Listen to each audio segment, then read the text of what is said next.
For nearly 2 decades, it was the lifeblood of the interactive web, a single plugin that powered a creative explosion, giving birth to countless animations, web applications, and a golden age of browser-based gaming. It was Adobe Flash, and for millions of people, it was the internet. But on December 31st, 2020, it was officially laid to rest, and with its death came a terrifying prospect: the potential erasure of an entire generation of digital culture. This wasn't just about losing a piece of outdated software, it was about losing a vast, irreplaceable archive of human creativity. Thousands of games, animations, and interactive art pieces, created by a generation of self-taught developers and artists, were suddenly at risk of vanishing forever. The end of Flash threatened to create a black hole in internet history, wiping out the cultural touchstones that defined the early 2000s for so many. Welcome back to Vanishing Threads. Today, we take a closer look at the death of Flash and the monumental effort to save its legacy. We'll look back at the rise of a platform that democratized creativity, examine the forces that led to its downfall, and uncover the story of the digital archivists who raced against time to prevent a cultural catastrophe.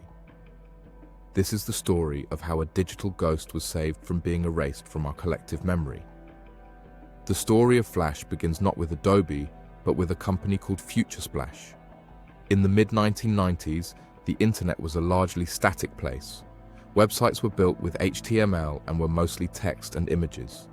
Video was clunky and required large downloads. Animation was rudimentary. Splash Animator was a vector animation tool designed to change that. Because it used vectors, mathematical equations, to draw shapes rather than pixels, its animations were incredibly small and could scale to any screen size without losing quality. In 1996, Macromedia acquired Splash and rebranded it as Flash 1.0. The impact was immediate. Suddenly, designers had a tool to create rich, interactive experiences that was simply impossible with HTML alone. Early versions of Flash were used for simple animations and interactive buttons, but as the software evolved, so did its ambition.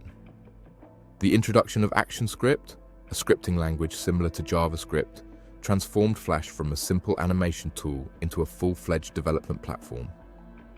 By the early 2000s, Flash was ubiquitous. It was the standard for online video. YouTube began experimenting with HTML5 video as early as 2010, but it wasn't until 2015 that it made HTML5 its default player, officially phasing out Flash. It powered complex web applications, interactive adverts, and entire websites, but its most significant cultural impact was in the world of browser games. Websites like Newgrounds, Kongregate, and Armor Games became the epicenters of a creative explosion. These portals hosted hundreds of thousands of Flash games, created by independent developers from all over the world. For many, this was their first taste of game development. Flash was relatively easy to learn, and its accessibility meant that anyone with a good idea could create a game and share it with a global audience of millions. This era gave us some of the most iconic internet games. Alien Hominid began as a Flash game before becoming a console hit.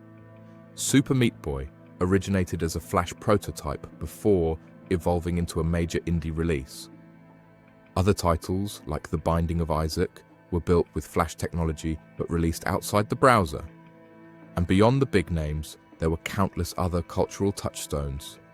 The addictive physics puzzles of Crush the Castle, the strategy of Kingdom Rush, the absurd humor of QWOP, and the viral simplicity of Helicopter Game. These weren't just games, they were a shared cultural language for a generation that grew up online. They were played in school computer labs, shared between friends on instant messenger, and discussed on forums.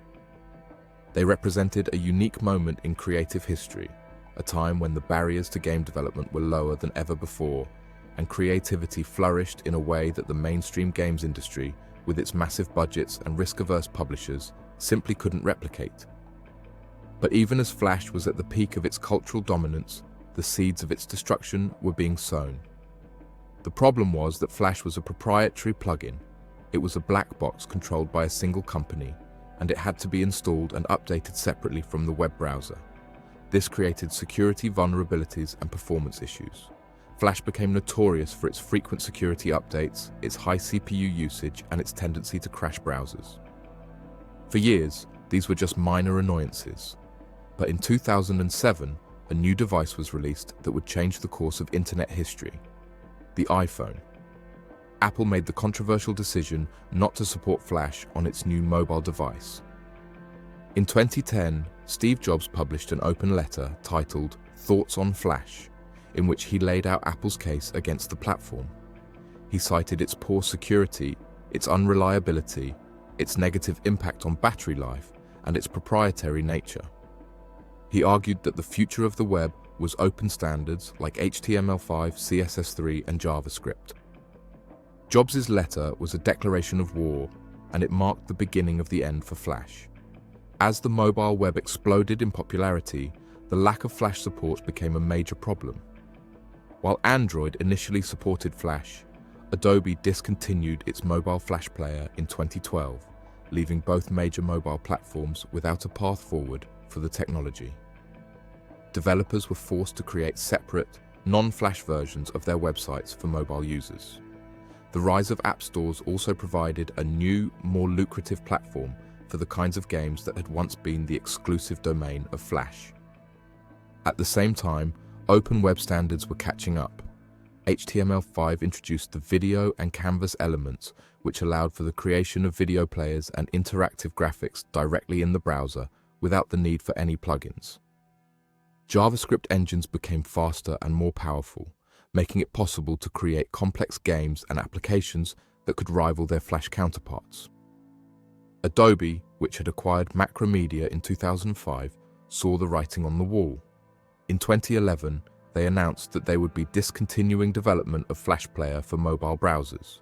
They began to pivot their tools towards HTML5, eventually rebranding Flash Professional as Adobe Animate in 2016 to better reflect its expanded capabilities for creating content with open web standards. For the next few years, Flash remained a significant presence on the desktop web, but its decline was irreversible. Major websites began to migrate away from the platform. YouTube switched to an HTML5 video player by default in 2015. Google Chrome, the world's most popular web browser, began to block Flash content by default in 2016, requiring users to manually enable it for each site. Finally, in July 2017, Adobe made the official announcement. They would be ending support for Flash Player on December 31st, 2020. After that date, there would be no more security updates, and Adobe would actively block Flash content from running in the player. Major browser vendors, including Google, Mozilla, and Microsoft, announced that they would be removing the Flash Player from their browsers entirely. The announcement was met with a mix of nostalgia and panic. For many, it was the end of an era. But for digital archivists and internet historians, it was a ticking time bomb. The death of Flash didn't just mean that you wouldn't be able to play your favorite old browser games anymore. It meant that those games might cease to exist entirely. Unlike console games, which are sold on physical media, Flash games were hosted on websites. If those websites went down, or if they simply removed the game files, the games would be lost. And even if the files were saved, the death of the Flash player meant that there would be no way to run them. An entire generation of digital art was at risk of becoming inaccessible, a collection of useless files on a server somewhere. This is where the preservation efforts began. Several organizations and individuals recognized the impending crisis and began working to save Flash's legacy.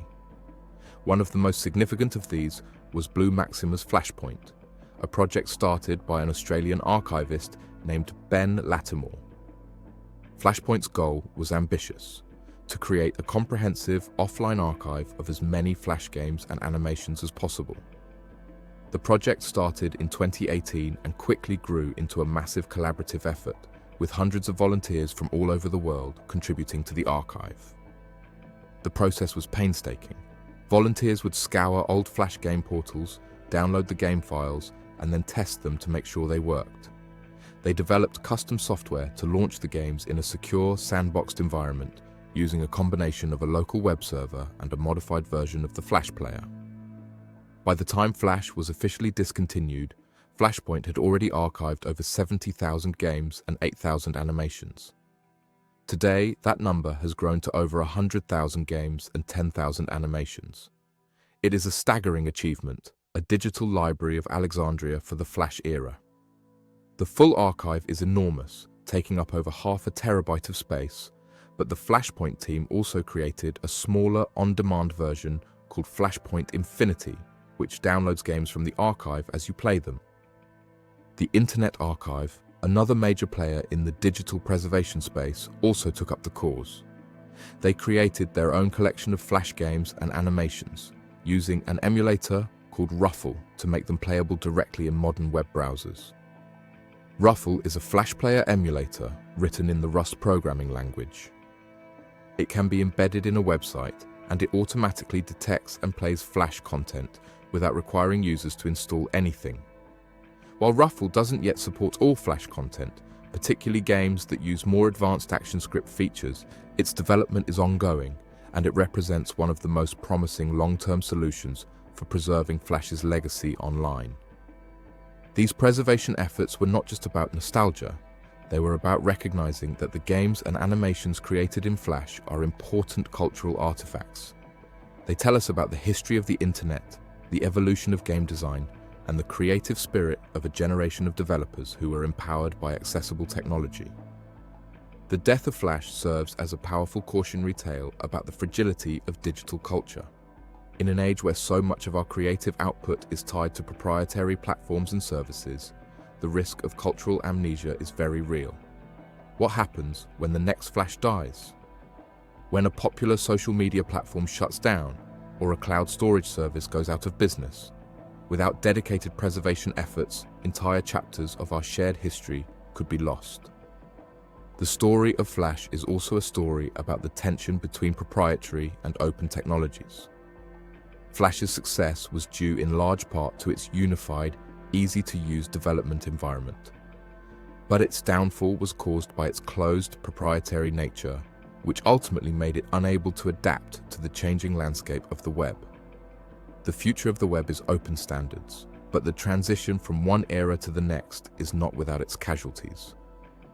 The work of projects like Flashpoint and the Internet Archive is a testament to the power of community-driven preservation. They are the digital archaeologists of our time, sifting through the ruins of the old web to save what is worth keeping. Their work ensures that future generations will be able to experience the creativity and innovation of the Flash era, not as a collection of broken links and error messages, but as a living, playable archive. The death of Flash was not just a technical event, it was a cultural one. It marked the end of an era of internet creativity, but it also sparked a new era of digital preservation. It forced us to confront the fragility of our digital heritage and to recognize the importance of actively working to save it. The story of Flash is a story of loss, but it is also a story of rescue, a story of how a dedicated community of volunteers raced against time to save a generation of art from vanishing forever. Thanks for tuning in, and until next time, stay curious, stay safe,